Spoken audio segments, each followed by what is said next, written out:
आज बिहार विधानसभा का जो मानसून सत्र जो चल रहा है और आज दूसरा दिन है इस सत्र का, और ये हम लोगों के लिए यानी सभी विधायकों के लिए ये आखिरी सत्र है। इसके बाद चुनाव होने जा रहा है और इसी बीच जो है बिहार में चुनाव आयोग ने फैसला लिया आनन फानन में SIR कराने का। इसको लेकर के हम लोगों ने कई बार आपत्ति जो है चुनाव आयोग को, चाहे दिल्ली में हो या बिहार पटना में हो, हम लोगों ने आपत्ति दर्ज की, सलाह दिया, लेकिन कोई नतीजा जो है नहीं निकल पाया। लोगों में कन्फ्यूजन है और किस तरीके से चुनाव आयोग का पूरा प्रोसेस जो है कितनी गड़बड़ियां हो रही है। बिना वोटर के ही जो BLO जो है फॉर्म साइन करके अंगूठा लगा के अपलोड कर रहे हैं। 11 ऐसे डॉक्यूमेंट्स हैं जो गरीबों के पास नहीं है, जो प्रवासी बिहारी हैं, जो बाहर काम करने के लिए चाहे छोटे अवधि के लिए या बड़े अवधि के लिए गए हुए हैं, वो कैसे वोटर बनेंगे। तो एक बड़ा सवाल जो है खड़ा होता है। और आप सब लोग जान रहे हैं कि आज हम सब लोगों ने, इंडिया अलायंस के सभी साथियों ने कार्य स्थगन प्रस्ताव लाने का काम किया ताकि इस पे विशेष तौर पे चर्चा जो है कराई जाए, ताकि सही बात जो है वो निकल करके आए। आप बताइए, जो बिहार का सबसे बड़ा अगर लोकतंत्र का अगर कोई मंदिर है तो बिहार विधानसभा है, और लोकतंत्र की जननी बिहार है। अगर वहीं से लोकतंत्र को खत्म किया जा रहा है तो हम सब लोगों का कर्तव्य बनता है, चाहे पक्ष हो विपक्ष हो, चाहे अध्यक्ष महोदय हो, सब लोग वोटर जो है, जनता जो है, मालिक जो है वही चुनते हैं।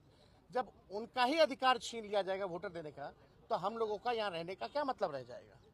हम लोग तो उन्हीं की बात को उठाते हैं, जनता की बात को उठाते हैं। और जनता के कई लाख वोटरों का अगर नाम काट दोगे तो ये चलने वाला नहीं है। हम लोग चुप बैठने वाले नहीं है। ये आप वोटर का केवल अधिकार ही नहीं छीन रहे, उसका अस्तित्व मिटा रहे हैं आप। यानी जो वोटर है वो देश का नागरिक कौन होगा नहीं होगा ये चुनाव आयोग तय नहीं करेगा, ये तय करने वाला भारत सरकार गृह मंत्रालय है। लेकिन अगर आप कहते हैं कि ये फलना वोट नहीं देगा तो इस पर तो आपत्ति होगी, क्योंकि यही वोटर जो है लगातार कई चुनाव में वोट दिए हैं। इसी वोट से जो है प्रधानमंत्री 3 बार जो है प्रधानमंत्री बने हैं। तो ये सवाल खड़ा होता है। तो हम लोग चाहते थे कि भाई इस पर विशेष तौर पे चर्चा हो, और हम सब लोग अभी अध्यक्ष महोदय से भी मिले हैं। हमने मांग की है, जैसे शुरू में हम खड़े होकर के मांगे, और बड़ी विनम्रता से हमने मांग की थी सरकार से और अध्यक्ष महोदय से कि इस पर जो है चर्चा कराई जाए।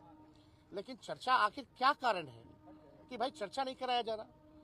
अगर इलेक्शन कमीशन का इसमें है तो, लेकिन वोटरवा तो बिहार के वोटर का ना कट रहा है, और हम उसी वोट से अगर चुन के आते हैं तो उनकी बात अगर हम यहाँ नहीं कहेंगे, बिहार में जो सबसे बड़ा लोकतंत्र का मंदिर है, अब वहीं से जो है आप जो है पूरे लोकतंत्र को खत्म करना चाह रहे हैं। आखिर क्या कारण है कि भाजपा या सत्ता दल के लोग, जदयू के लोग इस विषय पे क्यों नहीं बोल रहे? क्या उनके वोटर्स नहीं है? ये विषय चाहे हमारे वोटर हो या उनके वोटर हो, ये उसका नहीं है। अगर एक भी वोटर के साथ अगर अन्याय होता है, उसका नाम काटा जाता है, तो आप समझ सकते हैं कि इससे बड़ा अपराध कुछ नहीं हो सकता। तो हम लोगों ने मांग की है, और हम तो आप लोगों के माध्यम से मुख्यमंत्री जी से भी मांग करते हैं। हालांकि मुख्यमंत्री जी को पता ही नहीं था कि काला कुर्ता हम लोग क्यों पहन के आए हैं। उनको ये भी नहीं पता था कि भाई हम लोग हंगामा किस लिए कर रहे हैं। अब आप समझ सकते हैं, इतने जोर शोर से अगर हम लोग अपनी बात को रख रहे हैं तो भी अभी मुख्यमंत्री जी को पता नहीं है कि कारण